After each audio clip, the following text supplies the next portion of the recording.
Selamat datang di channel Cerita Cinta. Channelnya cerita cinta romantis. Disclaimer. Cerita ini hanya fiktif. Jika ada kesamaan tokoh, tempat dan cerita, itu hanya kebetulan semata, tidak ada unsur kesengajaan.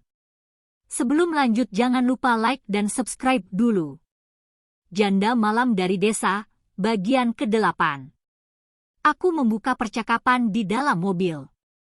Sekilas Mas Walid menoleh kepadaku. Namun, tak langsung dijawab pertanyaanku. Ke rumah ibuku. Jawabannya datar dan santai. Berbeda denganku. Aku ternganga. Ini apa-apaan? Kenapa hidupku penuh dengan kejutan-kejutan yang sukses membuat jantungku bekerja lebih kencang?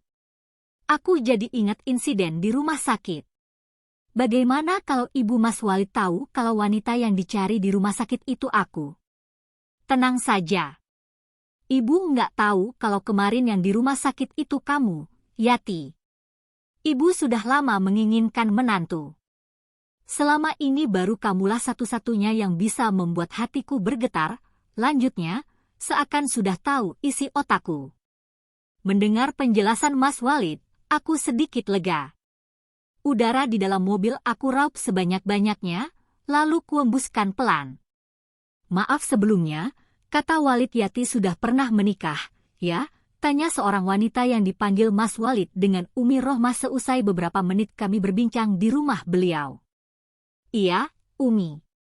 Sebenarnya saya juga punya anak satu, perempuan. Sekarang sedang berbaring di rumah sakit. Dan saya bercerai dengan suami saya. Aku menjelaskan semuanya. Tak ada yang kusembunyikan. Aku tak terlalu berharap diterima oleh keluarga Mas Walid dengan menutupi masa laluku. Pasrah.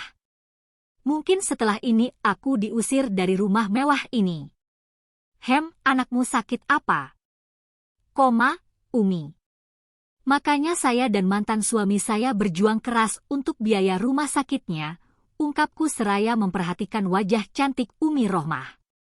Ibunya saja sudah tua begini masih segar dan cantik. Kulitnya masih bersih, belum ada kerutan yang berarti. Pantas saja anaknya mampu membuatku meleleh. Aduh.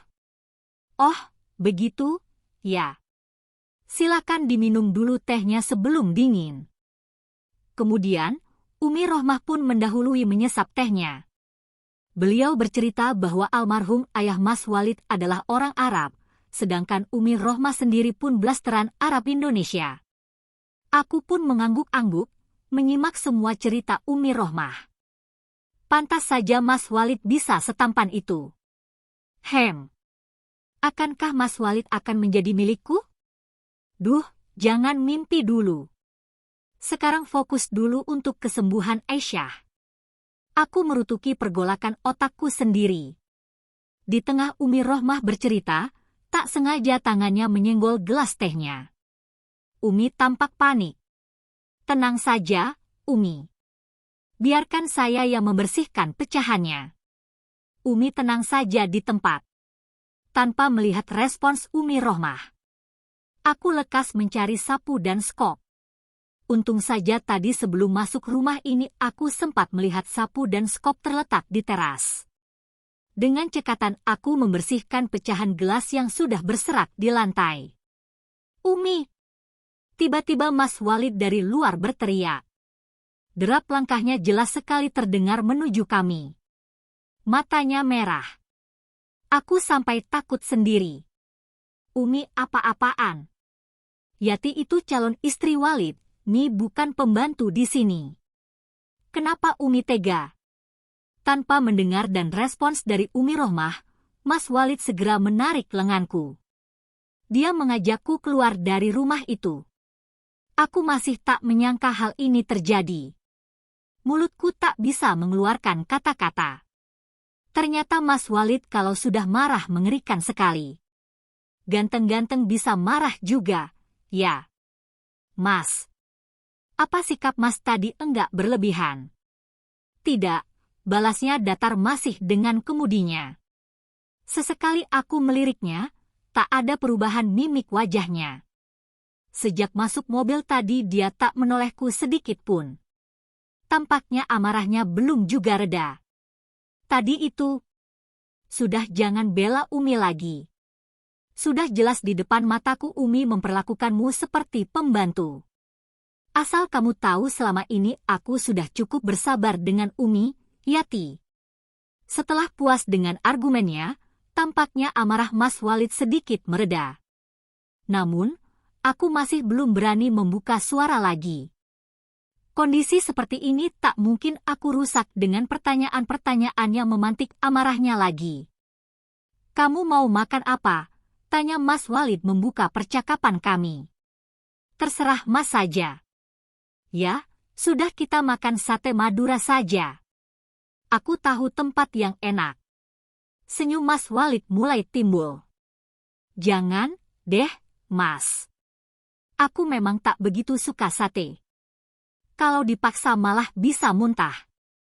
Kalau nasi goreng, tawarnya lagi. Aku sudah bosen, Mas. Tiba-tiba kecepatan mobil dipercepat begitu saja. Aku sampai kaget. Jantung rasanya mau copot. Aku menahan napas sebentar. Tanganku mencengkeram erat. Mas, jangan ngebut. Lama-kelamaan aku jadi takut. Akan tetapi, Mas Walid tak menghiraukanku. Mas mau membunuh aku? Ya. Entah dapat keberanian dari mana mulutku mengeluarkan kata-kata itu. Mas, lebih baik aku turun di sini saja. Daripada copot jantungku. Aku merajuk dengan mengerucutkan bibir. Sepertinya memang aku harus menyerah. Tunggu. Sebentar lagi kita sampai. Kecepatan mobilnya masih belum turun juga. Setelah beberapa detik, kuda besi yang kami tumpangi baru berhenti di tempat parkir sebuah restoran besar. Ternyata Mas Walid mau membawaku makan ke sini. Selepas membukakan pintu untukku, Mas Walid segera mengajakku masuk. Meski masih agak mabuk karena ngebut tadi, aku pun masuk mengekor Mas Walid. Kami pun duduk di sana. Tak berapa lama Mas Walid memanggil seorang pelayan untuk memesan makanan. Saat pelayan itu muncul, aku terbelalak. Mas Tejo, lirihku. Mas Tejo pun tampak terkejut melihatku. Pandangan kami beradu untuk beberapa saat. Akan tetapi, Mas Tejo masih berusaha profesional. Dia melayani semua pesanan Mas Walid. Aku pesan seperti Mas Walid saja, ucapku seusai Mas Walid bertanya tentang menu makanku. Yati, itu siapa? Gebetanmu? Di saat Aisyah terbaring di rumah sakit, kamu masih sempat untuk pacaran. Begini sikapmu setelah bertemu Aisyah. Mana hati nuranimu? Bersambung.